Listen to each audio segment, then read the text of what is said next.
Bueno, pues es buenos días y es un placer, ¿no? Para la gente que no me conozca, soy Víctor Viñuales, director de la Fundación Ecología y Desarrollo, ¿no?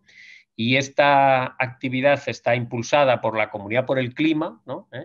Que la Comunidad por el Clima es la plataforma multiactor para implementar en España el Acuerdo de París con ambición.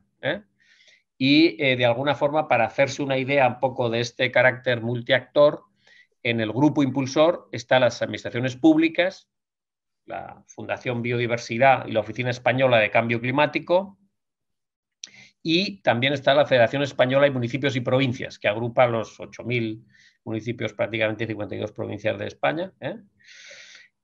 Por el sector privado está la Red Española del Pacto Mundial y el Grupo Español de Crecimiento Verde.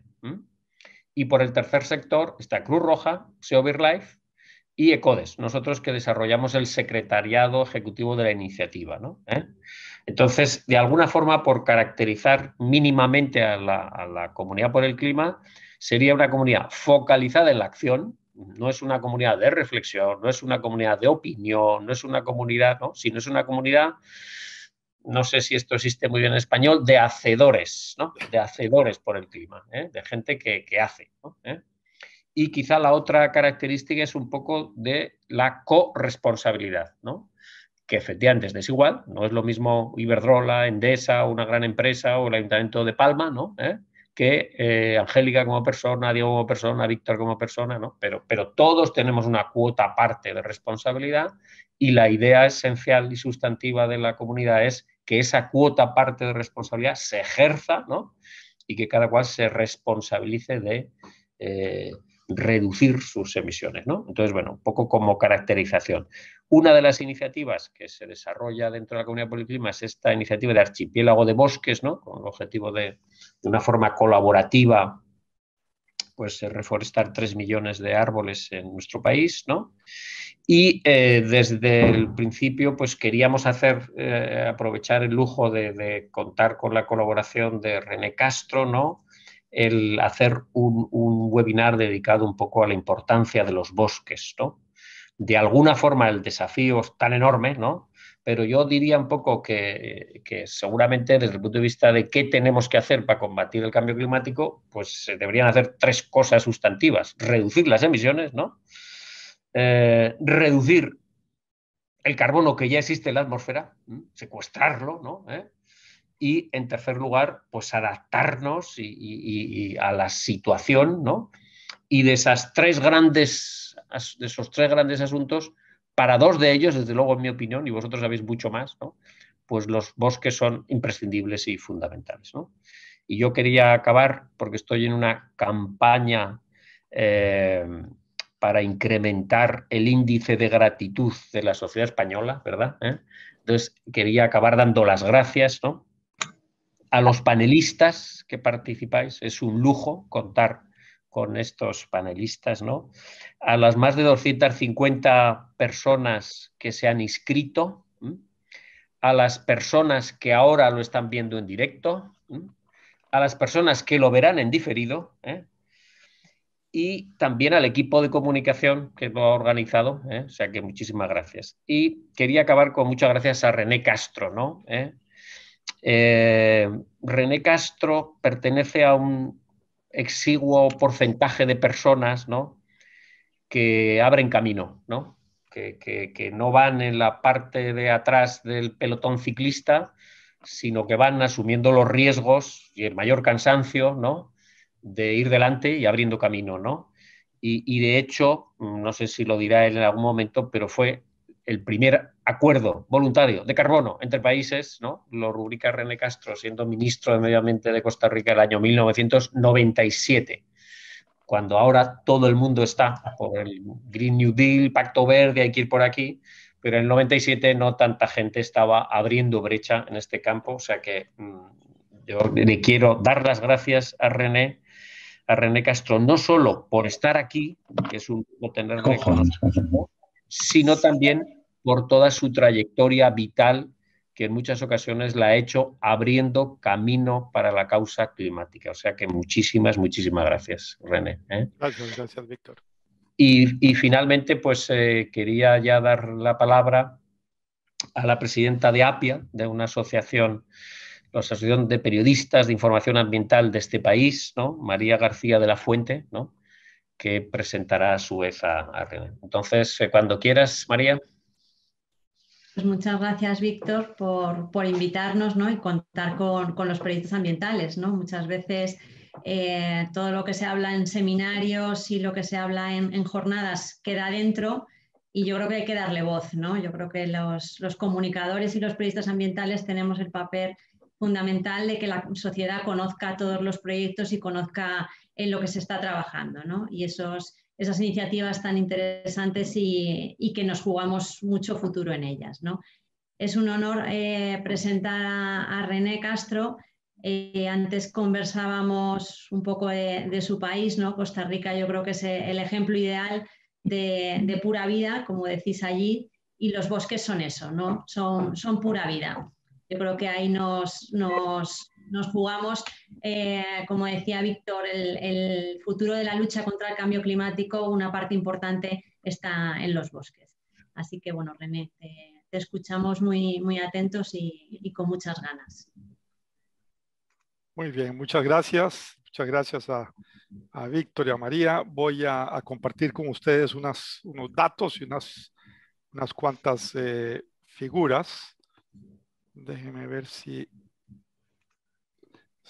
se puede ver.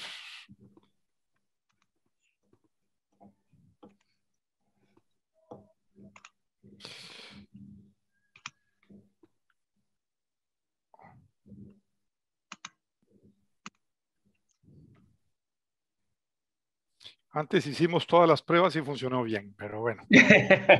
ahora parece que sí, ¿eh? Sí. Así es. ¿Se ve? Sí. Sí, perfecto. Si Muy lo pone bien. en modo... Ahí, perfecto. Perfecto. Primero, este es un árbol veraniego del patio de mi casa en Costa Rica que se llama corteza amarilla. Obviamente se explica por sí solo. Es familia del jacarandá africano, del morado. Vamos a ver un poco primero qué está pasando con los bosques en el mundo. Y luego, cómo se liga eso con el tema de cambio climático. Si me tienen paciencia, nos va a tomar unos 20 minutos y espero que al final pues podremos tener un poquito de más información de lo que realmente implican y ofrecen los bosques del mundo. Primero, rápidamente, los bosques absorben CO2, como nos enseñaron en la escuela, y sueltan oxígeno, al revés de los seres humanos.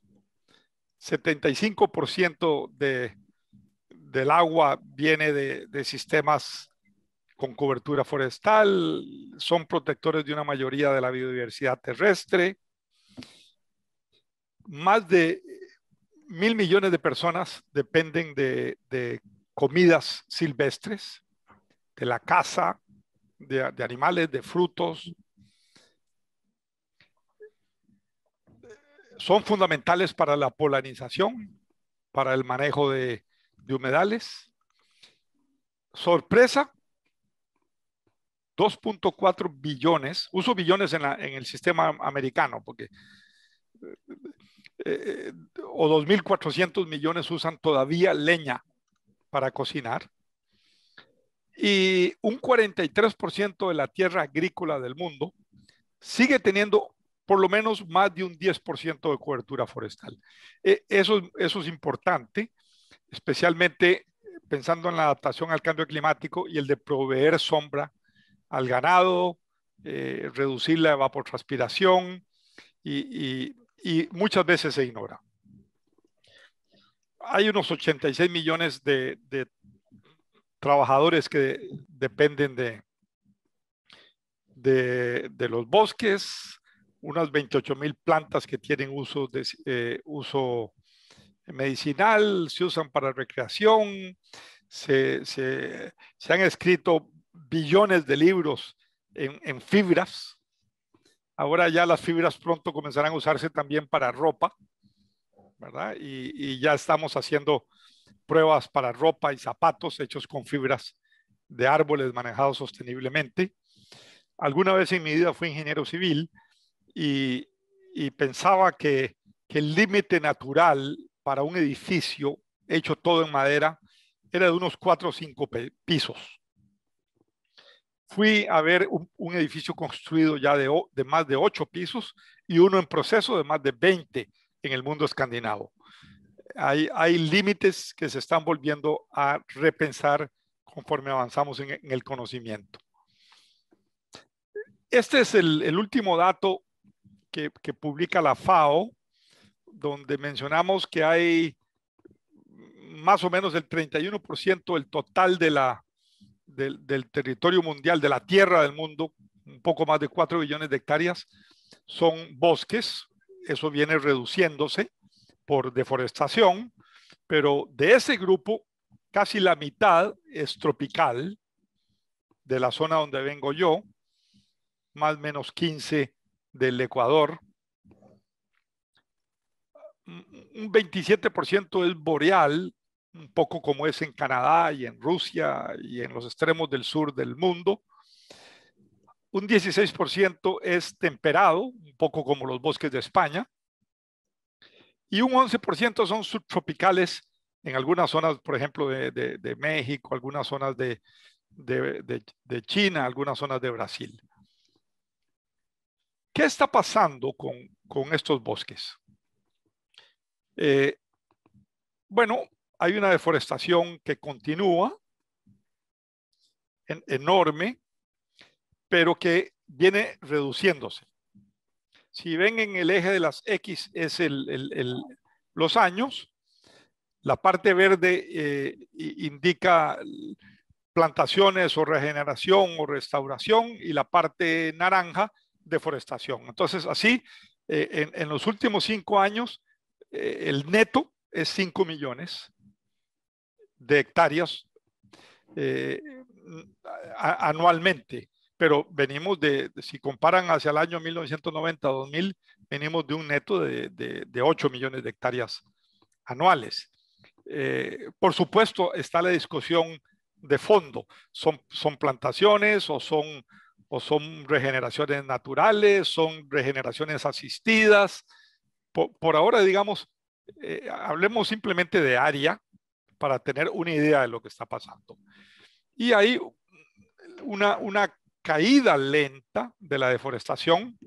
Vean los diferentes periodos, 16 millones por año, 15, 12 y 10.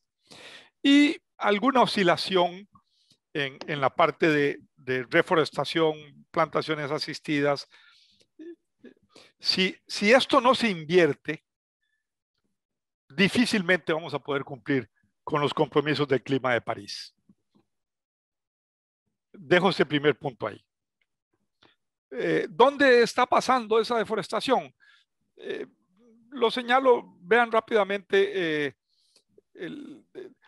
Suramérica, África y Centroamérica siguen en los últimos años siendo los que más deforestan, mientras que en Asia es más variado, un poco con acciones en China, en Corea y más recientemente en Vietnam ha habido una recuperación importante, y en Europa ha habido una recuperación importante, aunque según nuestros cálculos hay unas 60 millones de hectáreas degradadas en Europa que podrían todavía restaurarse con reforestación asistida o incluso comercial.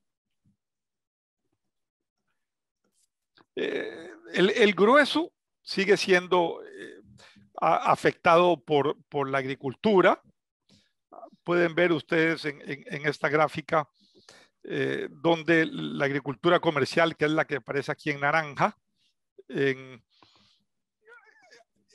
todos los continentes es muy importante, y cuando se agrega la de subsistencia es totalmente dominante, ¿verdad? La agricultura es alrededor de un 80% de las causas de deforestación a nivel mundial, y sin embargo también tenemos identificado que hay 2.000 millones de hectáreas degradadas, de las cuales unas 900 podrían restaurarse sin competir con la agricultura, con las ciudades ni con los bosques existentes. Con las nuevas tecnologías podemos identificar país por país, provincia por provincia, municipio por municipio. Cuánto puede sembrarse o cuánto puede regenerarse en cada uno de los lados. Hago la observación de que un poco minería, la minería, que era un actor que creo que no era muy obvio para todos, que es la que está en rojo, es relevante también en la deforestación y en las zonas con potencial de restauración. En los objetivos de desarrollo del milenio se mide directamente y, por ejemplo, FAO revisa entre los indicadores el 15.2.1 y entonces medimos detalladamente qué pasa con el área forestal anual, qué pasa con la biomasa sobre el terreno o vuelo forestal, como se le llama, qué pasa en las áreas protegidas, qué pasa en los bosques que se manejan con planes de largo plazo y qué pasa con otros mecanismos de certificación y de manejo. Entonces, un primer vistazo más cualitativo que específico nos permite ver, por ejemplo, que si ven las columnas, digamos la columna cuarta y quinta, la que dice bosques dentro de áreas protegidas y área dentro de manejo, hemos podido identificar que esas dos en todo el mundo vienen creciendo. ¿Verdad? Claro, tener bosques bajo áreas protegidas es tremendamente caro. Hay que expropiar, hay que cuidar, hay que proteger contra incendios, significa sacarlos de la actividad productiva tradicional y hay que generar alternativas para las comunidades. Pero desde el punto de vista de deforestación, hay una prueba mundial que la paran. Igualmente, el manejo sostenible de los bosques prueban en general un aumento, con excepción de Oceanía, que permanece sin crecer ni bajar.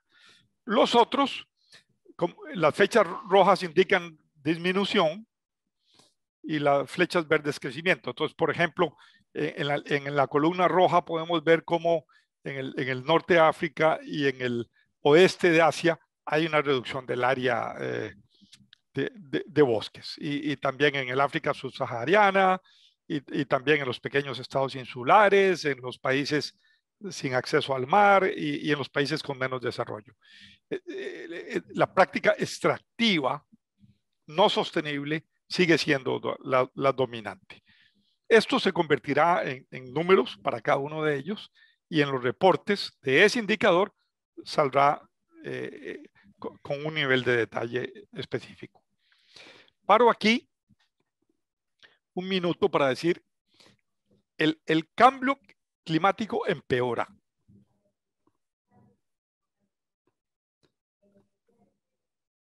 Viniendo de Costa Rica, le agregamos coma, aún hay esperanza. Y por ejemplo, les resumo cuáles son las dos líneas que el mundo, en las que el mundo se mueve. La primera, la roja, es lo que en realidad estamos haciendo. Vamos en una línea roja, en ese momento hablábamos de más de 30, el último dato es más de 40 gigatons de CO2 al año. Eso nos lleva a un promedio de cambio de temperatura de entre 3.5 y 5.3. Eso es colapso. Ese no es un problema económico o social como los que estamos viviendo ante la crisis del COVID. Ese es colapso. Nuestros amigos aquí de Canarias y Baleares, ante ese escenario, es un reto a la sobrevivencia humana. La línea verde es la que los científicos quisieran. Y lo que nos dice es, deberíamos emitir un máximo de 10 gigatones por año para que cuando en el 2100 seamos 10.000 millones de personas, sea un máximo de 1 tonelada per cápita.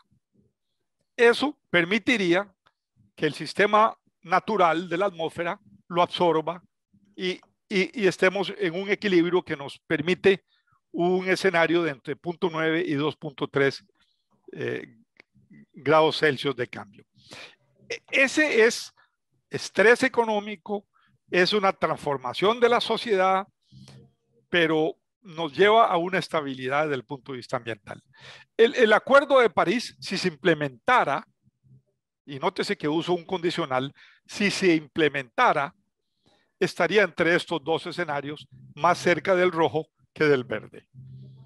Y ciertamente lejos de niveles de cambios de temperatura en el 1.5 al que aspiraríamos todos para asegurar que los pequeños estados insulares no desaparezcan de la faz de la Tierra y que nos limitemos a verlos migrar, que es la situación que se daría con el escenario anterior.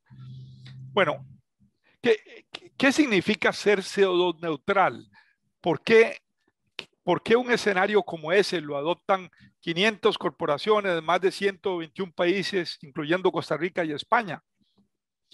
Bueno, ese es un escenario mucho más estricto que el que están pidiendo los científicos, porque este significa 0 toneladas per cápita. Los científicos dicen, 1 nos permite sobrevivir. Bueno, 0 nos permitiría comenzar a restaurar. Puse una ecuación muy simple, que es la que usa mi país, y dice, emisiones menos reducción, menos compensación, tiene que ser igual a 0.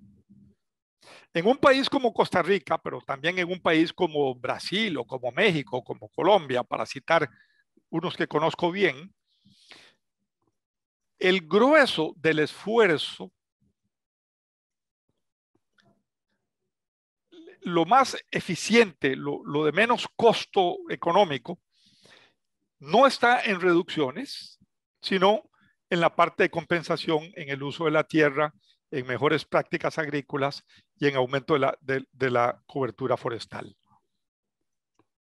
Tanto así como entre un 70 y un 80% de las opciones de menor costo están ahí. Las reducciones entre un 20 y 30, ese incluye las mejoras en transportes, el hacer más eficiente el uso de la energía, del agua, y eso es como un 20 o un 30%. En un país como España, probablemente se invierta esta ecuación. Y probablemente la R es mucho más grande que la C, por razones obvias, por mayor desarrollo, por limitaciones y por costo de oportunidad de la tierra. Pero todos tenemos que manejar esta ecuación. Pensémoslo un minuto.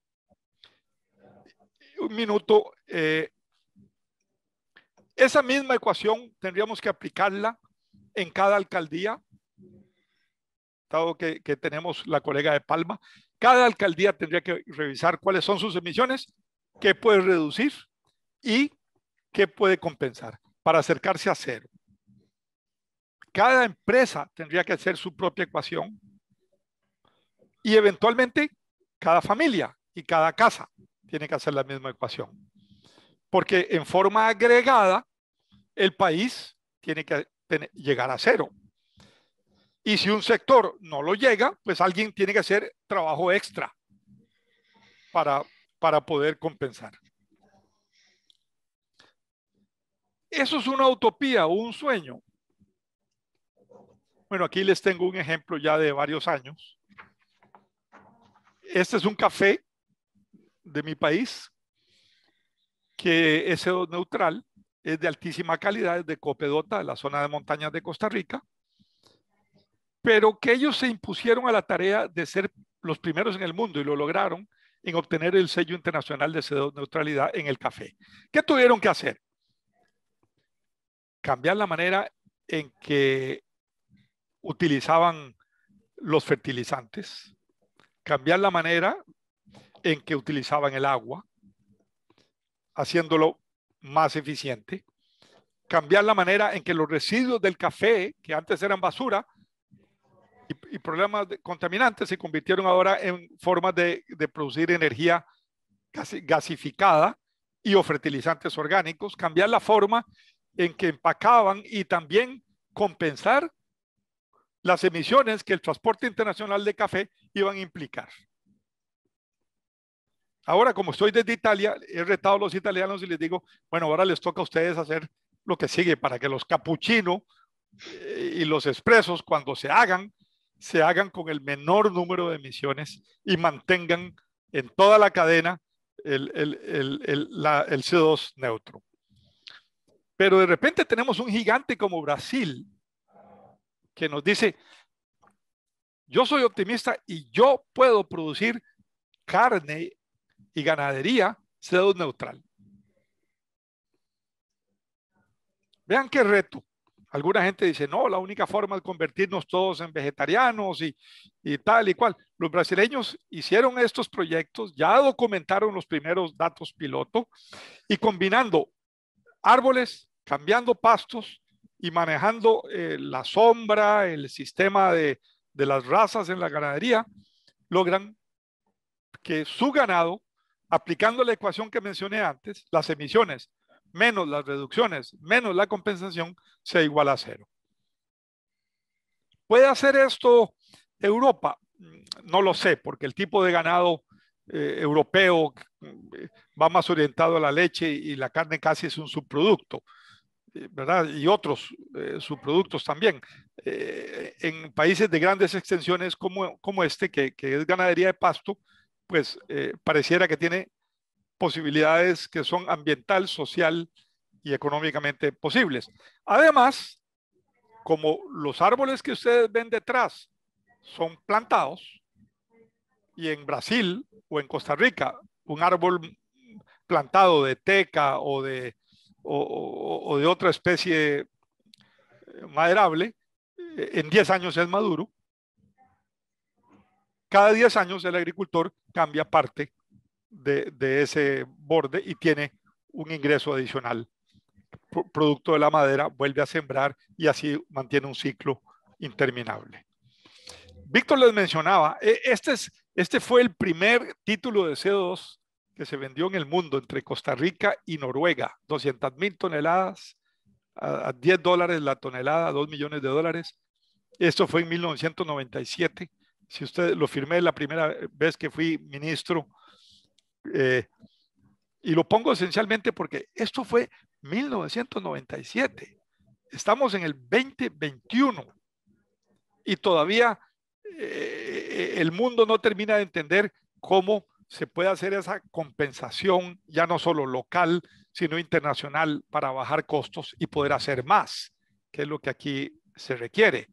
Bueno, este era un instrumento que existía bajo el protocolo de Kioto y que cuando Estados Unidos y otros países se separaron, pues colapsó, pero que ahora tiene una nueva oportunidad y que es un reto para la COP26.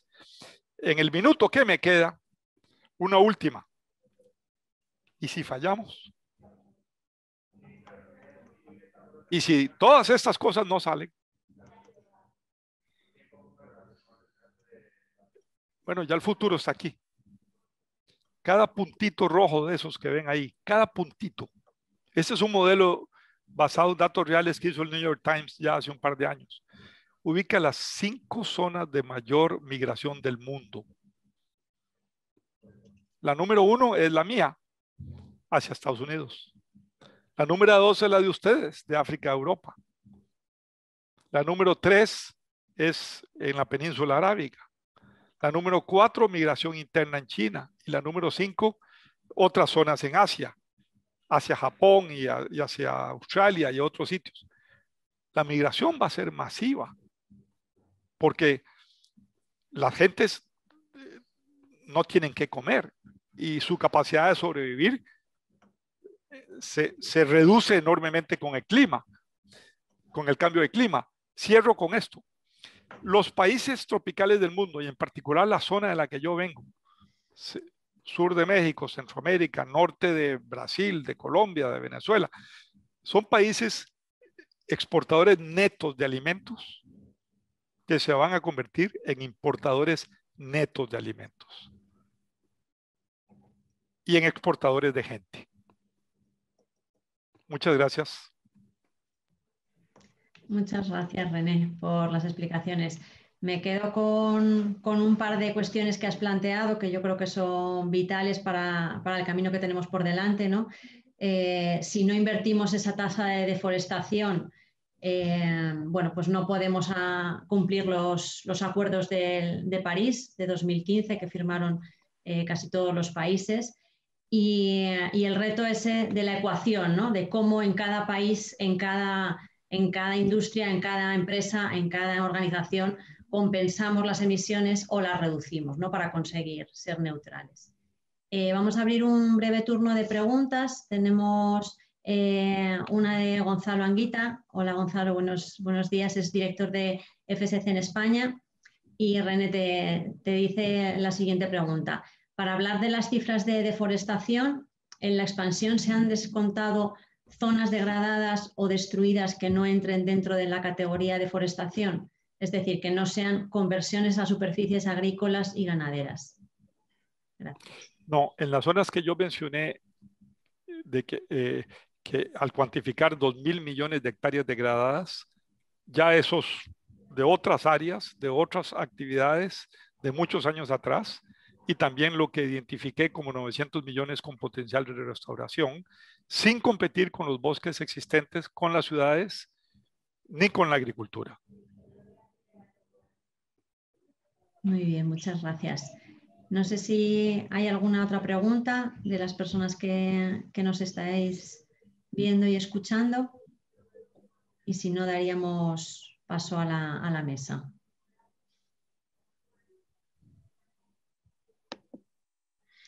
Quizá me permites... Sí, Víctor, adelante. Yo creo que antes has acabado y si fallamos, ¿no? Y ahí se hablaba de lo probable y lo improbable de acertar, ¿no? Esto, claro, tiene mucho que ver con un asunto que yo creo que es trascendental, la esperanza, ¿no? Porque la esperanza está muy hermanada con la voluntad, ¿no? Si decae la esperanza, decae la voluntad, ¿no? Y si decae la voluntad y el ánimo, pues hacemos menos cosas, ¿no? No sé, me gustaría un poco, porque René, vos, ¿no? Tienes una posición muy privilegiada, ¿no? De observatorio global, ¿no? Desde Roma, lo que pasa un poco en el mundo, ¿no? ¿Cómo ves, ¿no? Esta gestión de la esperanza y de lo improbable, ¿no? Yo el otro día estuve viendo, me llevó mi hija, la había visto ya, pero me volvió a llevar a ver El Señor de los Anillos, ¿no? El retorno del rey, ¿no? Y entonces yo salía pensando, ¿no? Digo, claro, esto, la victoria de los elfos, ¿no? Los enanos y los hobbits, ¿no? Frente al Señor Oscuro, pues también era altamente improbable, ¿no? Y allí, pues bueno, pues tuvieron que emplear de todo, ¿no? De luego mucho coraje, ¿no? Mucho talento, ¿no? Y desde luego alianzas, ¿no? Porque realmente unirse al final, ¿no? O sea, ¿cómo ves? Me gustaría un poco que desde ese observatorio tuyo, ¿no? Un poco cómo ves esta gestión de la esperanza ante un desafío que es de una magnitud que nos supera, enorme, ¿no? Yo fui ministro de Costa Rica 94-98 la primera vez de Ambiente, Energía y Minas y regresé al mismo ministerio 20 años después. La primera vez, mis choques más frecuentes eran con el Ministerio de Agricultura. La segunda vez era mi aliado más cercano. ¿Qué cambió en el medio? Dos cosas. El consumidor, mucho más exigente de que la agricultura tuviera prácticas amigables con el ambiente. Y segundo, la educación ambiental en las escuelas y colegios. Y entonces la juventud, conforme crecía, se volvió un electorado mucho más duro y exigente desde el punto de vista verde. Lo he visto en mi país, entonces soy un optimista. Segundo, a nivel global, en este momento hay dos grandes movimientos. Uno es liderado por Francia, Costa Rica y Gran Bretaña, que se llama el High Ambition Coalition. Esto incluye ya 66 países, incluyendo toda la Unión Europea, Estados Unidos y Japón, que están hablando de proteger un 30% de las áreas de tierra y un 30% de las áreas marinas. Esto es un reto enorme, enorme realmente, y obviamente vimos en los datos aquí que las áreas de protección son un detente contra la deforestación, pero por experiencia es la más cara, ¿verdad? Porque implica expropiar, implica vigilar después, implica combatir incendios. Entonces, igual que me pasó a mí a nivel nacional, veo a nivel internacional que el grupo que no está entusiasta en el 30-30 para el 2030, ¿verdad? Que es el grueso de los países en vías de desarrollo, ya no está discutiendo que haya que parar la deforestación y ya no está discutiendo que haya que restaurar las tierras degradadas. Lo que está discutiendo es el cómo y cómo se financia y en qué plazo se hace. Eso es otro mundo. Y yo creo que vamos a tener noticias positivas tanto en la COP26 de cambio climático como en la COP15 de biodiversidad. Y finalmente aprovecho para mencionar que en mayo del 2022 es el Congreso Mundial Forestal, que será en Corea y que pasa cada 5 años. Yo tengo el optimismo de que esta nueva situación que mencioné, entre los que están en el High Ambition Coalition y los que no, pero dicen, pero estoy dispuesto a hacer algunas acciones de otro tamaño si tengo recursos y si tengo apoyo y tal, nos van a permitir que esos 10 o 15 años, que es la ventana que nos queda para no ir a un colapso climático, la aprovechemos. Ojalá que la ambición se extienda, ¿no? Y más países se unan. Un par de preguntas también aquí nos hacen llegar. Bueno, Gonzalo Anguita te pregunta que, bueno, se ha sorprendido por las cifras de deforestación que has puesto sobre Brasil y te preguntaba qué datos hay de cuánto representa ese modelo de ganadería, que es, bueno, respetuosa con los bosques. Bueno, los datos que hemos visto de los modelos que ellos han hecho, en Brasil todo es enorme, ¿verdad? Es de 22 millones de hectáreas. Y por supuesto podrían multiplicarlo muchas veces. Y luego otros países ganaderos de la región y del sur del mundo, digamos como Nueva Zelanda, como Argentina, como Uruguay, tienen una capacidad similar de producir una ganadería mucho más balanceada. No dije antes, porque no era de los datos, que veo a la parte lechera de la industria mucho más avanzada y mucho más activa.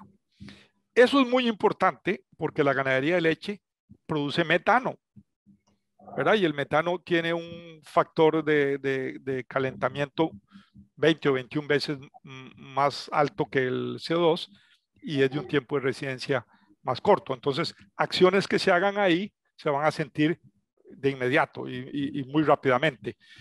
Entonces, yo diría que la ganadería y en particular la parte de leche y el arroz, que son dos grandes productores de metano, son de las acciones que al actuar en el corto plazo darían un salto mayor, mostrarían un impacto mayor en el clima, ya no solo en las emisiones, sino en el clima. Bien, pues ojalá veamos esas acciones no en la próxima década, sino cuanto antes mejor. Muchísimas gracias, René, por acompañarnos en esta sesión. Vamos a pasar ahora a una mesa redonda que va a moderar Diego Bayona, de la Dirección de Medio Natural y Gestión Forestal del Gobierno de Aragón, en la que, bueno, diversas personas van a participar y van a aportar su visión desde la sociedad civil, ¿no? Cómo contribuir. Diego, cuando quieras. Ahora mismo, ¿me escucháis bien? Sí, perfecto. fenomenal. Sí. Vale, pues gracias. disculpar. Nada, decía que muchas gracias María, muchas gracias Víctor y a Ecodesk por esta iniciativa y por contar con nosotros. Es un placer además escuchar a René y esa visión global, ¿no? Que a veces los que estamos gestionando territorios concretos nos conviene no perder, porque al final los problemas a nivel de planeta se trasladan a nivel local en el ámbito en el que cada uno nos ocupamos y como decías es importante que cada uno en nuestro ámbito de acción pongamos la parte que nos toca para contribuir a esta amenaza que ya tenemos encima y que debemos de abordar. Voy a comenzar presentando a los participantes de esta mesa redonda. Tenemos, si no me equivoco, media hora, o sea que haremos una intervención de unos 5 minutos por parte de cada uno de nosotros. Yo me reservaré, si me permitís, pues la última parte y un poco el cierre y las conclusiones, también para dar un poco la visión de Aragón, que estamos también en pleno cambio de la política forestal de nuestra comunidad autónoma. Y sin más, aprovecho a presentar a los participantes, que tenemos una mesa yo creo que muy completa, con gente con mucha experiencia y con iniciativas muy interesantes. En primer lugar, Francisco Javier Ezquerra, jefe del Servicio de Restauración y Gestión Forestal de Castilla y León. Castilla y León ha sido la primera comunidad, si no me equivoco, en sumarse a la iniciativa de Archipiélago de Bosques, de la que en parte nos trae hoy aquí, y es una comunidad autónoma no solo amplia en superficie, sino con una amplia experiencia en gestión forestal, en proyectos de reforestación, de repoblación, de restauración, etcétera.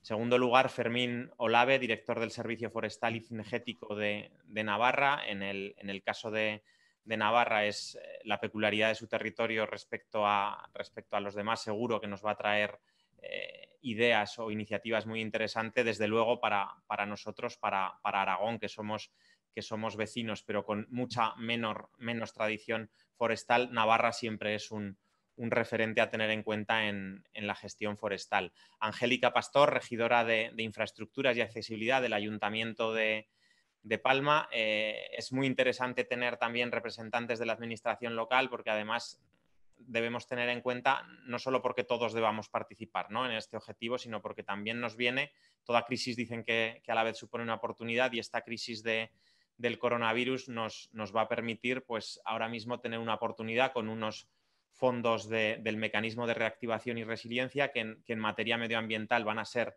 muy ambiciosos, y que también pretenden que la administración local, por lo que nos van contando, sea un agente que participe directamente, ¿no?, en esa restauración, en esa generación de corredores ecológicos y en general en todas esas iniciativas que nos conllevarán acciones que nos permitan equilibrar ese balance climático.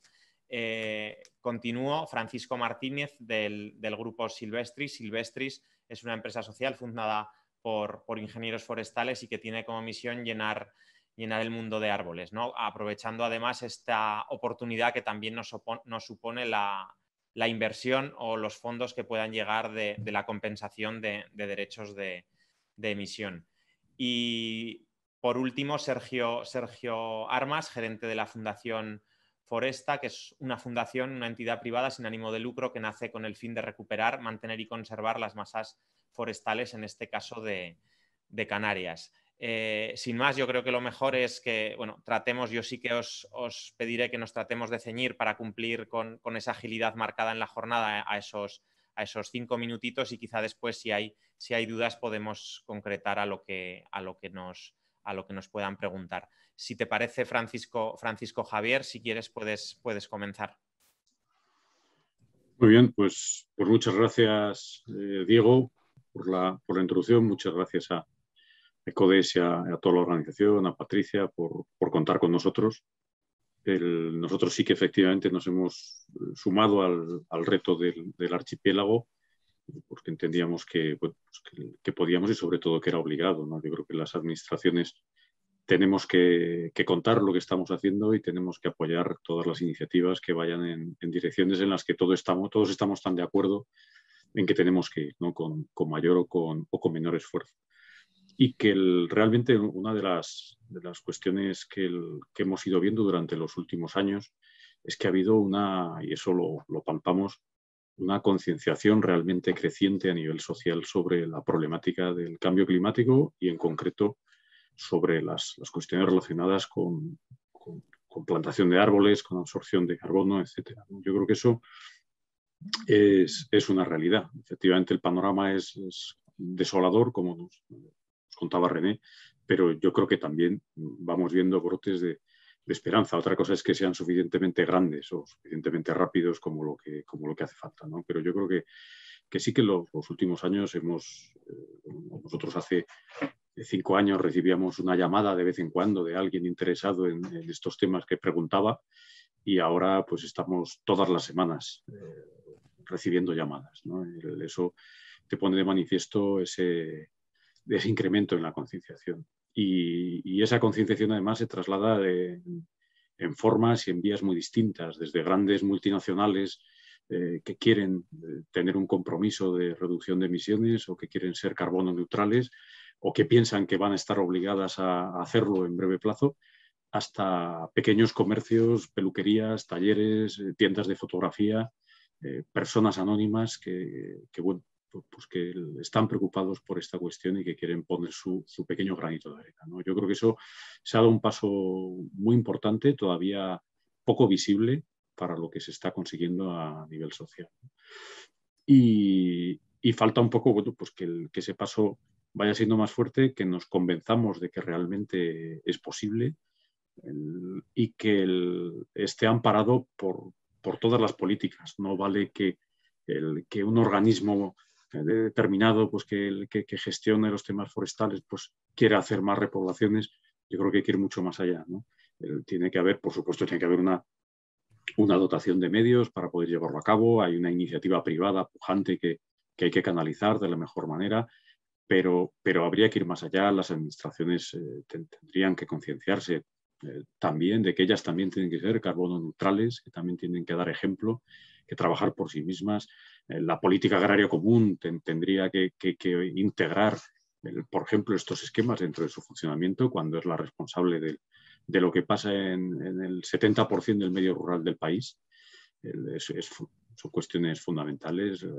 Por supuesto, industria. Es decir, al final, si no hay un planteamiento, y tiene que haber una coherencia entre todas esas situaciones, y realmente tiene que haber una ganadería más integrada, más extensiva, más acorde con las reducciones, pues no se pueden estar subvencionando o ayudando en direcciones contrarias, ¿no?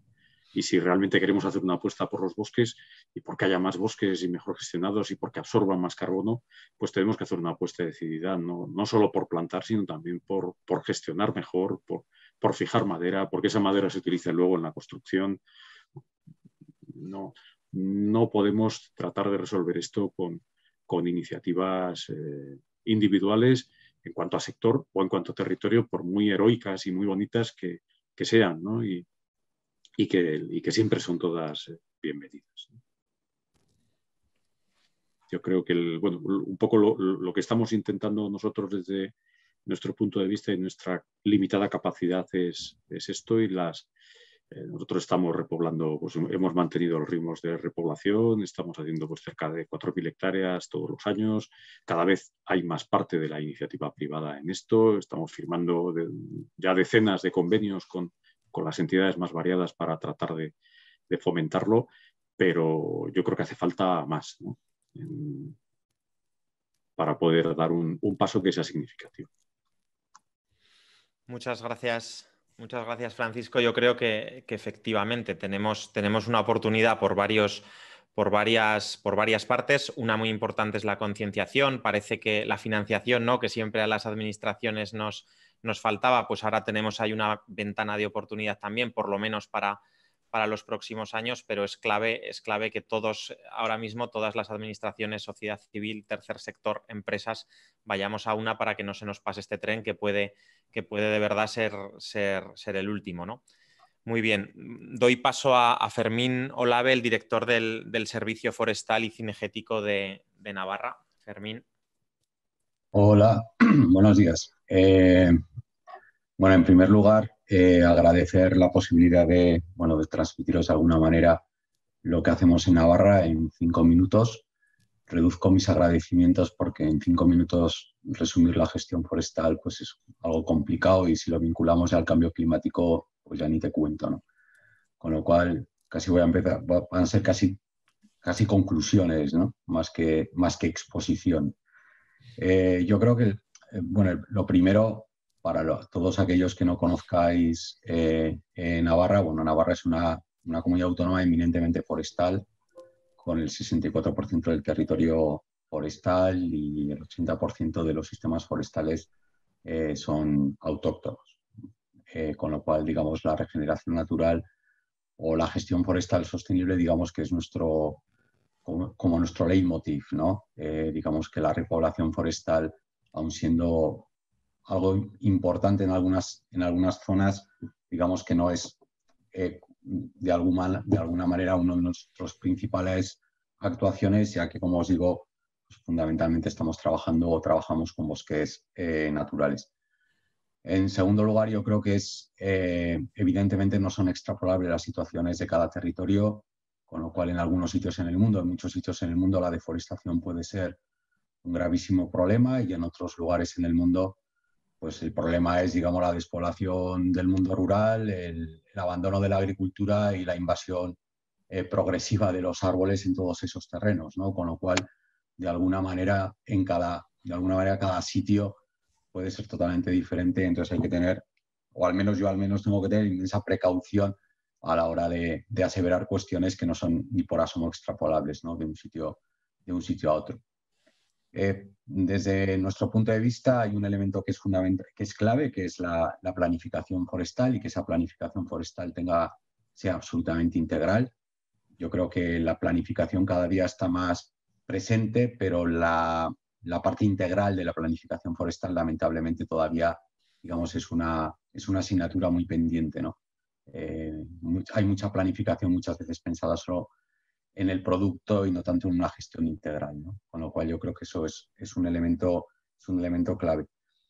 Por otro lado también, yo creo que hay veces que se utiliza mucho la palabra protege, o se establecen acciones de protección un poco como salida, o porque es más fácil eso que la gestión, ¿no? O sea, y yo creo que lo que hay que hacer, o lo que hay que hacer, es gestionar. Es un poco como si hubiera muchos accidentes de tráfico por beber alcohol, que la respuesta fuera no conducir, ¿no? No, la respuesta es, digamos, conducir bien y no beber alcohol, no conducir, ¿no? Esto es un poco lo que nos pasa muchas veces en el ámbito forestal, ¿no? Es casi más fácil decir no tocar que tocar bien, ¿no? Entonces yo creo que lo importante es tocar cuando se puede, donde se puede, y hacerlo bien, ¿no? Eso yo creo que es muy importante. Y por otro lado, sí que es cierto que existe mucha concienciación en el ámbito, es un incremento, al menos también nosotros lo vemos en lo que es el ámbito de la repoblación, pero esa concienciación yo creo que todavía no existe en el ámbito de la gestión, ¿no? Yo creo que eso es también importante. Y ahí entramos también en el mundo de la educación. Si desde el mundo forestal hemos sido no muy buenos educando, informando y formando a la gente cuando todavía teníamos un mundo rural muy activo, pues ahora que la sociedad cada día es más urbana y más alejada del sector, del ámbito rural, pues cada día nos resulta más complicado, ¿no? Educar sobre lo que es gestión, ¿no? O sea, hay que pensar que hay muchos niños y niñas que todavía piensan que cortar un árbol es malo per se, ¿no? O que plantar un árbol es bueno per se en todos los sitios, y tampoco es así, ¿no? Entonces yo creo que realmente tenemos una asignatura muy pendiente, que es el tema de la educación. Desde la perspectiva yo creo que desde nuestra perspectiva lo más importante es visibilizar y visualizar lo que es la gestión forestal, ¿no? Conservar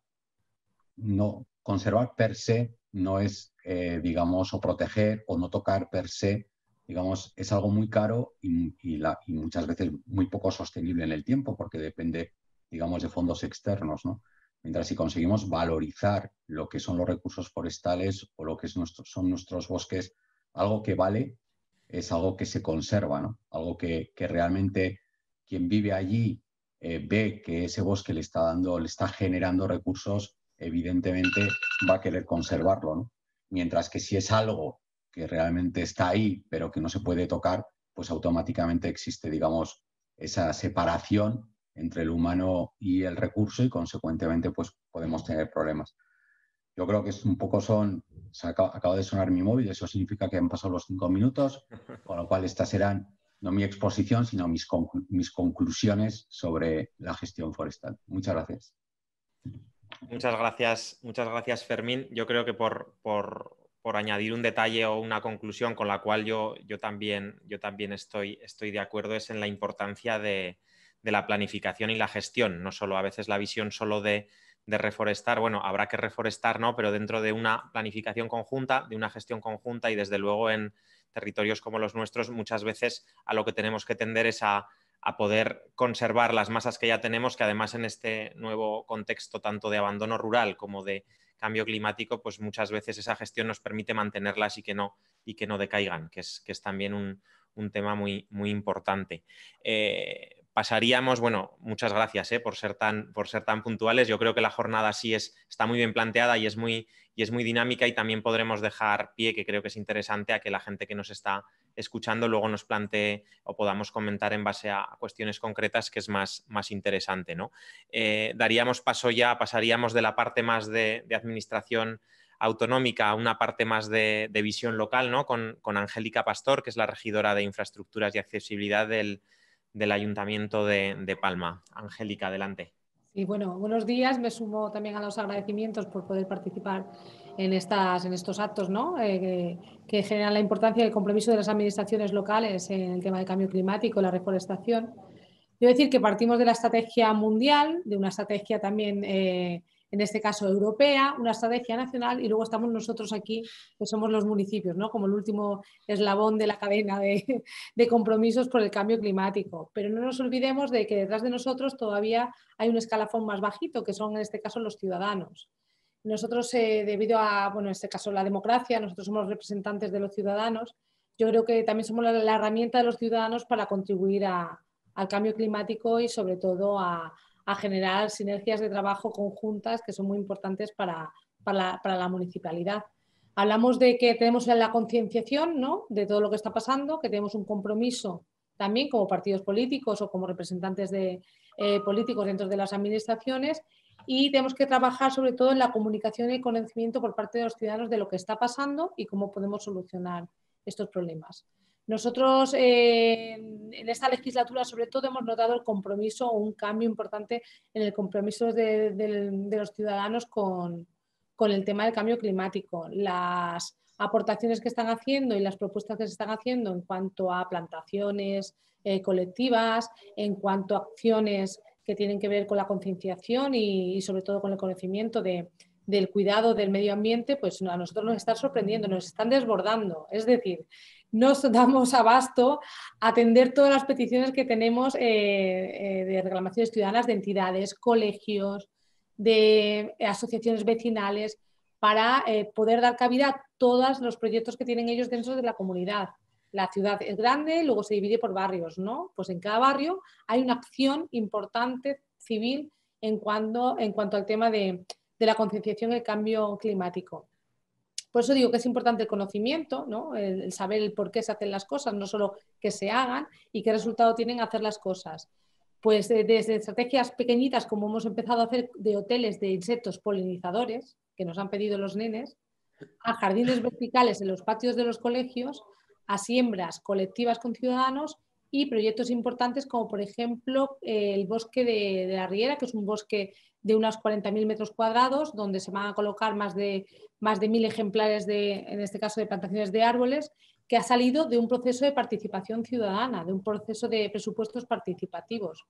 Por eso digo, la administración a veces no tiene la perspectiva de lo que quiere la ciudadanía, pero en este caso nos está costando, pues eso, dar abasto a todas y cada una de las peticiones que nos están haciendo en todas y cada una de las entidades. Un compromiso que tenemos también es con la comunicación y el conocimiento. Nosotros somos un gobierno muy joven, eso también influye un poco en la manera de comunicarnos. Nosotros trabajamos incluso con hashtag como Palma Verde, Palma Sostenible, ¿no? Y trabajamos en red y en redes sociales con la información que estamos trabajando a nivel de parques y jardines e infraestructuras. Y yo creo que el colectivo imaginario, en este caso de las infraestructuras verdes, ha cambiado, y ha cambiado también para el ciudadano. Y se está trabajando en la transformación de espacios urbanos, para que haya mucho más masa verde, para que haya presencia, sobre todo, de conciencia ambiental en estos espacios. Otras de las medidas que se están tomando, pues por ejemplo, desde la perspectiva municipal, el pasar a vehículo eléctrico, ¿no? que es importante, el hablar de zonas peatonales donde antes era imposible determinar qué calles podían ser peatonales, ¿no? Ahora hay espacios donde la gente pide que en sus barrios haya zonas peatonales, y eso va también a sobre todo trabajar en el tema de la isla de calor y en la huella de CO2, ¿no? Yo creo que todas estas medidas que se tratan desde los municipios pues contribuyen a toda esta estrategia nacional y europea. Yo creo que seguramente me olvidaré algo, no quiero tampoco pasarme del tiempo, como vienen comentando mis compañeros, pero yo creo que es importante el dotar de medios a la administración municipal. Al final, el municipio es el origen de todo, ¿no? Es el origen de la comunidad, el origen de las estrategias, el origen de los proyectos, y yo creo que es importante ponerlo fácil, no ponernos herramientas que no seamos capaces de desarrollar, porque tenemos una normativa que nos coarta, también tenemos unos límites en la financiación que nos coartan, y al final nos veamos incapaces de gestionar todos estos fondos que van a venir, sobre todo por parte de Europa, y que necesitamos ejecutar, nos ponen plazos que son de imposible ejecución, cantidades que son también de imposible ejecución, y al final pues lo menos es más. Yo creo que la importancia de la municipalidad es esa, ¿no? Que al final, a través de lo pequeñito, pues formamos parte de una comunidad importante y que todos sumamos y hacemos el todo.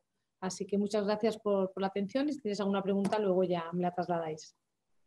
Muchas gracias, Angélica. Muy interesante en tan poco tiempo, ¿no? Creo que nos hacemos una idea de primero, las ganas y el interés que hay en este caso en vuestra ciudad por contribuir a la reversión de esta situación, y sobre todo yo destacaría un concepto, ¿no? A veces nos guste más o menos a los que venimos del medio rural, el potencial de atracción de las ciudades es imparable. La sociedad va por donde va y eso no se puede parar. Entonces, tenemos que ir hacia que también las ciudades contribuyan a la biodiversidad, a la fijación de carbono y al final a generar ese concepto que has nombrado de infraestructura verde que nos permita, aparte de hacer ciudades más amables, contribuir también, ¿no? a otros aspectos que igual tradicionalmente se asociaban más a lo natural o a lo rural que a lo urbano, y es muy interesante que cada vez más grandes ciudades o más medianas ciudades estén por esta labor. Muchas gracias. Pasaríamos ahora a Francisco Martínez del grupo Silvestris, que bueno, estaba previsto en principio que viniese Enrique Enciso, ¿verdad? Pero que nos has contado al principio que no ha podido ser, pero seguro que nos explicas muy bien la labor de Silvestris, que yo ya conozco, ya he tenido contacto con vosotros, estáis trabajando también aquí en Aragón, y que desde luego es muy interesante. Francisco, adelante. Genial, pues muchas gracias. ¿Me escucháis bien, verdad? Vale. Bueno, me sumo a los agradecimientos. La verdad es que no es solo un placer compartir foro con estos panelistas, sino que veo el listado del resto de participantes, y la verdad es que hay de lo más granado del tercer sector, de la administración y de la empresa privada. O sea que genial, Ecodes, por habernos podido concitar aquí a todos. Voy a dar también un poco mensajes clave, un poco bullet. Después de presentarnos, nosotros somos una empresa, efectivamente, que nuestra misión es llenar el mundo de árboles integrando personas y naturaleza, ¿no? Somos forestales, y lo que hacemos al final es básicamente trabajos de restauración, habitualmente de zonas degradadas, con financiación proveniente de organizaciones que quieren compensar su huella de carbono.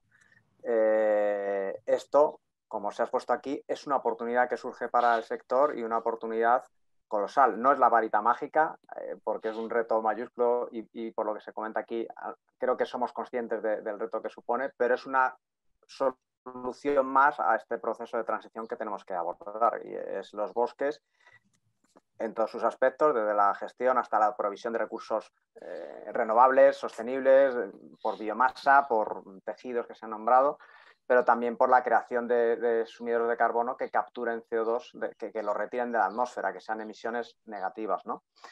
Y esa oportunidad al final es para las zonas rurales, lo que llamamos la España deshabitada. Esos proyectos de absorción, esos sumideros de carbono no van a ir ni a primera línea de costa ni al centro de Madrid, van a ir a estas zonas que están abandonadas. En definitiva, los 9 millones de hectáreas que tenemos que están desarboladas, pero que tampoco están cultivadas, ¿no? Entonces, no debemos de aprovechar esa oportunidad que surge y que parece que se avecina. La segunda conclusión es que, además, estas iniciativas suelen estar en general muy bien recibidas. Hay aquí varios representantes de la Administración y supongo que tenéis que bregar con que habitualmente os llaman a vuestra puerta a pediros dinero, ¿no? Y si es a nivel municipal, a pediros trabajo. Y nosotros, cuando acudimos a la administración, muchas veces, por lo contrario, oye, traemos dinero, no nuestro, nosotros lo que venimos a trabajar, sino de nuestros clientes, de nuestros financiadores, y lo que queremos es invertirlo aquí, en tu pueblo, en tu región, y además vamos a contratar a personas de tu pueblo, también pues porque por nuestra política de compromiso e impacto social siempre contamos con zonas del entorno y además dando prioridad en la medida que sea factible a personas en situación desfavorecida, ¿no? No vamos a traer cuadrillas de otro lado de España o cosas que son mucho más habituales quizá en el sector agrícola, también en el nuestro, pero entonces, claro, son iniciativas que se recogen con los brazos abiertos, ¿no? Y la última conclusión que quiero también resaltar es, me ha gustado escuchar bueno, tanto Fermín Olave como Francisco Javier, desde Navarra, desde Castilla y León, se ha hablado de la importancia de la gestión, pero no ha salido ese soniquete tan terrible que dicen nuestros colegas de que no queremos más árboles, que lo que falta es gestión. No, llamemos las cosas por su nombre. Si falta, lo que falta son recursos. La sanidad, un sector al que le tenemos que estar muy agradecidos, ya no les damos aplausos, pero creo que nunca les estaremos siempre estaremos en deuda con ellos, tienen unos presupuestos colosales y posiblemente más deberían de tener. Y aún así, muchas comunidades autónomas se pone el céntimo sanitario. Pues aún así, cuando se movilizan, no piden gestión. Los hospitales tienen gestores, las consejerías de sanidad tienen sus consejeros, tenemos ministerios. Podrá hacerse mejor o peor, pero está gestionado. Los bosques están gestionados, hay leyes autonómicas, hay leyes nacionales, hay regulación. Lo que faltan son recursos. No digamos que no queremos más árboles. Lo que falta es medios, personas, capacidad de inversión, ¿no? Entonces, que no nos tiremos piedras nosotros mismos diciendo que árboles no, lo que falta es gestión. Nos faltan recursos porque seguimos siendo un sector con muy baja representación y que quizá este papel, este rol que van a jugar los bosques en la transición ecológica y energética, quizá nos dé más peso y podamos conseguir los recursos que el sector merece, ¿no? De momento, esas externalidades que nos enseñaban en la universidad, una de ellas el CO2, ya se empieza a pagar por él, ¿no? De momento, más bien en los mercados voluntarios, no hay un mercado con un precio fijo, estandarizado y muy transparente, pero ya empieza a darse un valor en euros en eso. Algún día a lo mejor se empiezan a reconocer pues, la biodiversidad, la protección del suelo contra la erosión o otras externalidades que todos los que estamos aquí las conocemos, pero que no se valoraban. Pues, que se valoren y que eso redunde en unos mejores recursos que necesita el sector, que siempre anda escaso. Pues muchas gracias, Francisco. Es cierto, yo, además de lo que ya he nombrado, ¿no? de que un poco vuestro trabajo representa esa nueva oportunidad que supone la reducción de la huella de carbono, creo que hay otra cosa a resaltar que es y que creo que esta mesa está ya diseñada para trasladarlo, ¿no? Que es la importancia de todos los sectores y en vuestro caso del sector privado. Y supongo que mis colegas de Navarra y Castilla y León estarán de acuerdo en que la administración no somos capaces de llegar a todo lo que tenemos que llegar, no podemos gestionar tal y como están dimensionadas todas nuestras masas forestales. La de Aragón es enorme, la de Castilla y León pues ni os cuento, ¿no? Entonces debemos de aunar esfuerzos. La administración pública tiene unos cometidos muy muy claros, pero debemos de ir de la mano del sector privado y de ese potencial que además genera empleo y que nos interesa, y que además en vuestro caso lo estáis haciendo pues de una forma, bueno, con inclusión social, que siempre es de agradecer, y más en estas pequeñas poblaciones donde suele ser más complicado. Voy a dar paso a Sergio Armas, gerente de la Fundación Foresta, que seguro que nos pone además un poco de color, ¿no? Hablándonos de las Islas Canarias y de lo que allí hacen y trabajan. Sergio, adelante. Hola, buenas tardes. Muchas gracias a todos, y en particular a Archipiélago de Bosques y a ECODES por contar una vez más con nosotros y hacernos partícipes de este foro, que creo que es muy interesante y que la verdad es que me ha gustado bastante, tanto la parte de René como la de todos los panelistas, compañeros de ponencia. Bueno, como saben, nosotros somos un caso particular porque somos un puntito en mitad del océano, pequeñito. Ustedes están hablando de unas magnitudes que son completamente diferentes a las nuestras, y somos 8 islas con una realidad forestal completamente diferente de unas a otras. Tenemos un gran porcentaje de nuestro territorio protegido bajo alguna figura de protección. Más del 40% de las Islas Canarias tienen protección, están bajo alguna especie de figura de espacio natural protegido. Y además también somos un punto caliente de la biodiversidad a nivel mundial. Estamos entre las 15 regiones del planeta con mayor biodiversidad, hasta tal punto que con tan solo un 1% de la superficie de todo el país, de todo el Estado español, Canarias posee más del 50% de los endemismos vegetales de todo el territorio nacional. Es decir, somos un punto caliente de biodiversidad, y que no solo tenemos gran abundancia en biodiversidad, sino que también tenemos un hándicap, que es la amenaza, el grado de amenaza que tiene esa biodiversidad, ya sea por la ocupación del territorio, ya sea por los usos que se ha hecho, e incluso por factores tan modernos como los incendios forestales de última generación. Entonces, pues bueno, el archipiélago tiene también un gran problema a nivel forestal, y es la titularidad de los suelos. Más del 75% de los suelos están en manos privadas. Luego, la gestión, los organismos competentes en materia forestal en Canarias son los cabildos insulares de cada isla, y mucha parte del territorio quedan fuera de esa gestión pública por eso, por la titularidad del suelo. Entonces, bajo ese amparo, hace 22, 23 años ya, nace la Fundación Foresta como agencia de extensión forestal para ser de interlocutor entre la administración pública y los propietarios de terrenos, para convencer a los propietarios de terrenos de la necesidad.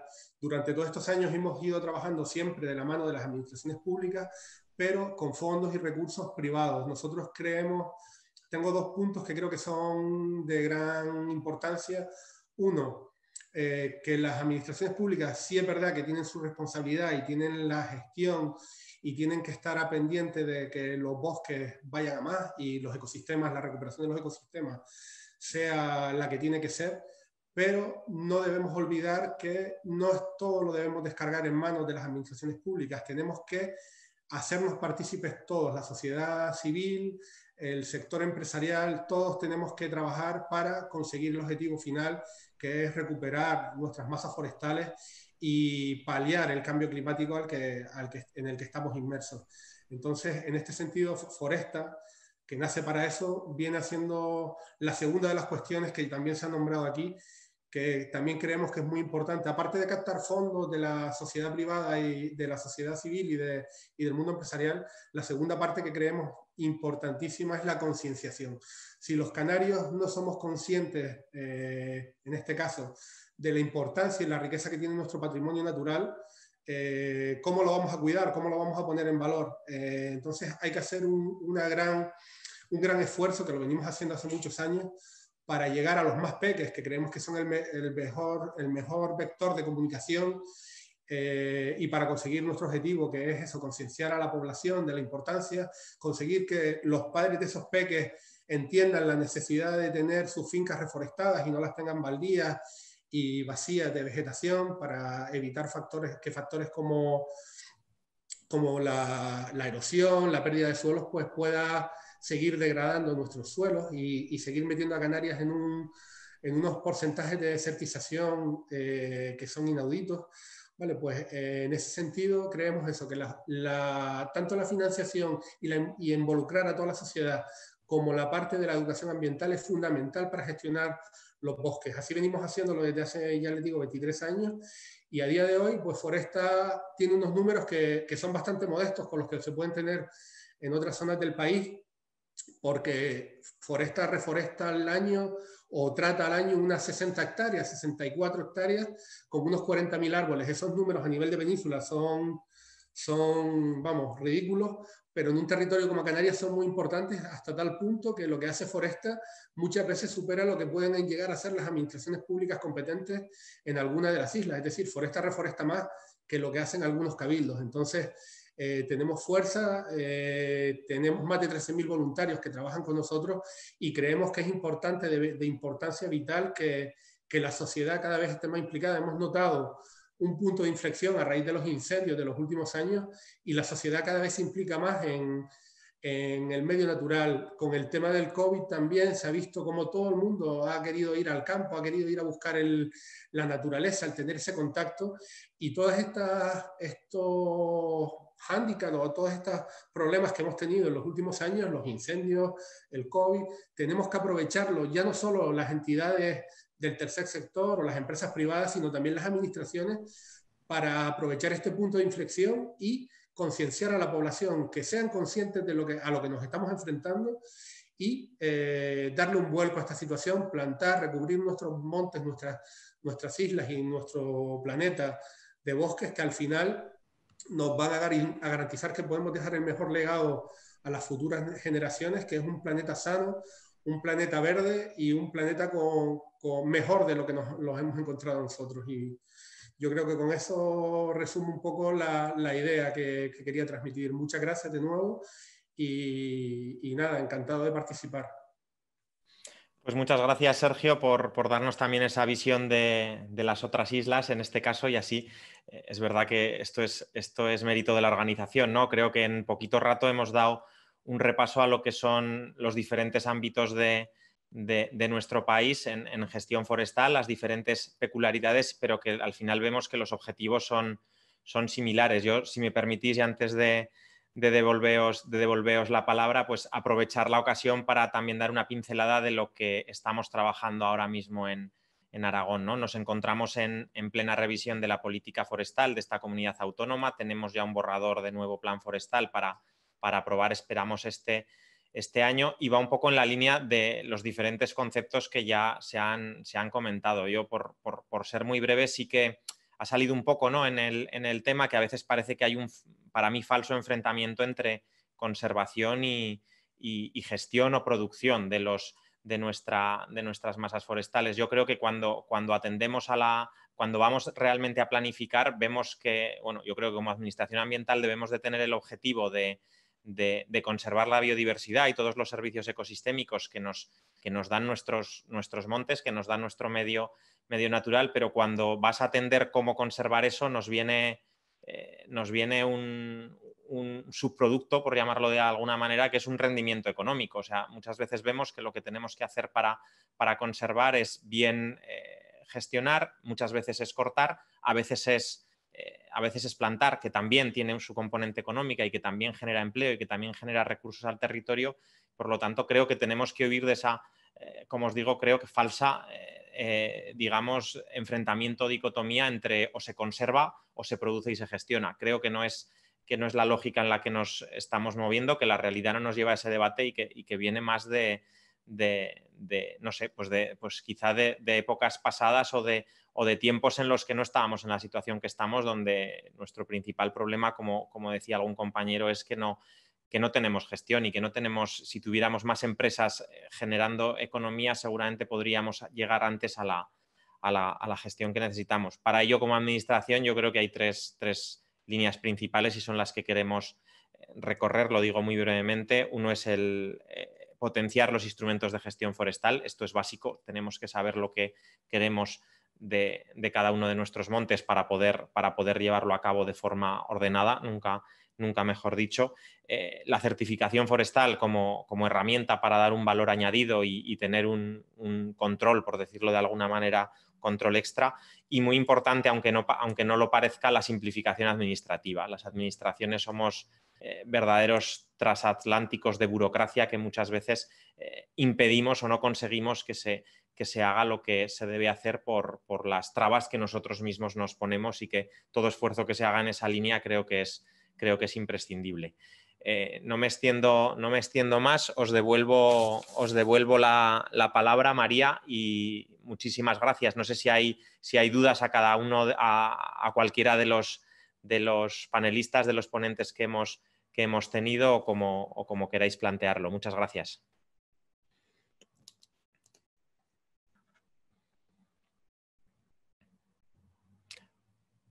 No sé, Víctor, si tenemos a Sí, María me parece que nos teníamos previsto un cierre de José Manuel Nicolau. Sí. Entonces, José Manuel, cuando quieras. Muy bien, me toca cerrar, pero la verdad que no me gustaría cerrar, porque está tan interesante y tan atractivo que me gustaría continuar. Vaya trabajo que me habéis asignado. Y me habéis dicho también de hacer un pequeño resumen. Bueno, no sé cuánto tiempo me puedo extender. ¿Tenéis algún minutos o 10? No sé, bueno, no sé, un poco, porque yo creo que estos actos digitales nos cansan más que los presenciales, ¿no? Pero bueno. Bueno, yo, así un poco a modo de resumen, claro, la intervención de René ha sido muy potente, nos ha hecho un diagnóstico a nivel global que nos ha dado mucha nitidez a la hora de ver las cosas, no solo de la importancia de los bosques y de su papel para revertir el cambio climático, sino que nos ha puesto el dedo en la llaga viendo cómo seguimos reduciendo superficie forestal a nivel mundial, 5 millones de toneladas de hectáreas al año. Es una barbaridad. Me llama mucho la atención, claro, la agricultura es la principal causa de deforestación, está claro, y la minería le ha dado importancia. La minería, hay una demanda creciente de minería asociada en parte a las energías renovables que demandan las centrales eólicas, centrales solares, están demandando minerales, tierras raras, y lo cual nos indica la complejidad que tiene este tema, que es muy complejo. Bien, la propuesta que nos hace de la ecuación para la neutralidad en CO2, fundamental a nivel de país. Hay que reducciones, compensación, ese balance tiene que ser cero. Muy bien, y eso tenemos que aplicarlo como él propone a todas las escalas, de individuo, familia, empresa, país. Inquietante lo que él ha comentado de que, y si fallamos, las migraciones masivas, ¿qué nos va a decir estos días a nosotros? Pone los pelos. O sea, es que hay que actuar, está clarísimo, tenemos que seguir actuando. Y hablando de actuaciones, bueno, los panelistas nos han contado un montón de actuaciones, de iniciativas que se están llevando a cabo a escalas de comunidades autónomas, los servicios, los que habéis intervenido, de los servicios forestales de las comunidades autónomas. A nivel de municipio, qué hermosas las iniciativas de Palma, infraestructuras verdes, y además propuestas por la población a partir de iniciativas de participación. Y luego el sector privado. El trabajo de Silvestris lo conocemos bien en Aragón, yo también he colaborado con vosotros, y el de Foresta también lo conocía indirectamente allí en Canarias. Fundamental, imprescindible la participación privada hoy en día en la reforestación. Y yo quizá desde el punto de vista académico, del mundo académico de la investigación, sí quería comentar que, bueno, es conmovedor ver las iniciativas que hay a nivel internacional de todos los sectores por mejorar ambientalmente el planeta. O sea, porque hay muchas iniciativas. y quizá hay que encauzarlas bien. Entonces yo lo que me atrevo a proponer es intentar pasar de esa idea, que es una idea fuerza muy potente, de plantar árboles, hay que plantar árboles, que está bien, pero yo le daría una vuelta de tuerca más y diría, pasemos de la idea de plantar árboles a restaurar ecosistemas, ecosistemas funcionales que nos dan servicios. Tiene un grado de complejidad, como habéis dicho varios de vosotros, bastante grande. Es decir, hablando aquí en España, pues queremos recibir servicios de estas plantaciones, de estas restauraciones. Un servicio claro es el control de CO2, luchar contra el cambio climático, pero sabemos que el aumento que ha habido en la superficie forestal en España ha reducido el caudal de nuestros ríos. Tenemos menos agua. El Pirineo ha perdido un 20% del caudal de sus ríos. Es muchísimo, porque en los últimos 80 años ha aumentado la biomasa forestal una barbaridad. Entonces, hay que gestionar, claro que hay que gestionar, ¿no? Pero efectivamente, como decía Francisco, hay que gestionar no la misión, hay que gestionar que tenemos árboles, lo cual está muy bien, vamos a gestionar eso. Es complejo, tenemos otro riesgo, aparte de este trade-off del agua y del CO2, el de los incendios forestales. Estamos con el cambio climático asistiendo a estos incendios que llaman de sexta generación del cambio climático, de cientos de miles de hectáreas que están ocurriendo en otros países. Hay grupos de trabajo en la Unión Europea para evitar que en los Alpes, en los Pirineos, en el Ibérico, ocurran unos incendios de decenas de cientos de miles de hectáreas. Se está trabajando en ello. Y para eso se está proponiendo un paisaje en mosaico. Reforestar sí, pero en manchas, eliminando continuidad. Eso se está trabajando en repoblaciones forestales de los años 60, 70, densidad de pies muy alta, aclarar, vamos a aclararlas. Y así pasamos de plantación forestal a ecosistema natural, porque al aclararlas y quitar pinos, entran otras especies. Sabinas, encinas, quejigos, entran. Y pasamos de una plantación a algo más natural. Estamos naturalizando. De manera que en ese caso, eliminar pies, eliminar árboles, es una buena acción. Esos montes bajos de encina, de quejigo, que tenemos y que se saca mucho carbón vegetal y son montes bajos que lo están pasando fatal en las sequías del cambio climático, con decaimiento. ¿Por qué? Porque tienen demasiadas ramas, demasiados brotes. Hay que resalvearlos, hay que eliminar biomasa. Es decir, ya sé que esto es mucho más complejo que decir plantemos árboles, pero plantar árboles, ya termino con esto, bueno, lo penúltimo, es una mentalidad, como dicen algunos ecólogos, una mentalidad neolítica, de agricultor. Es la mentalidad del neolítico que ha sido la revolución de éxito de nuestra sociedad. Cultivar, plantar, roturar, abonar. Todavía seguimos haciendo eso, porque eso ha sido la clave de éxito y eso surgió hace 10, 12.000 años. Y se dice, pasemos de una mentalidad de agricultor a una mentalidad ecológica para resolver el reto que tenemos del cambio global. Cambio climático está incluido en el cambio global. Necesitamos una mentalidad ecológica, pensar en procesos, en ecosistemas, en ese conjunto de interacciones, no esa visión tan reduccionista. Bien, y por último, para no olvidarme de los ambientes tropicales, dentro de los servicios que nos dan las selvas tropicales, que son las más amenazadas, hay que reivindicar ahora en esta época de la COVID el gran papel que tiene la biodiversidad tropical controlando las zoonosis. La próxima zoonosis la tenemos que evitar no tanto con más respiradores y más hospitales, sino conservando la biodiversidad de las selvas tropicales, que la biodiversidad hace de freno para que estos patógenos salgan de las selvas hacia las poblaciones y provoquen lo que ha provocado en este caso la COVID.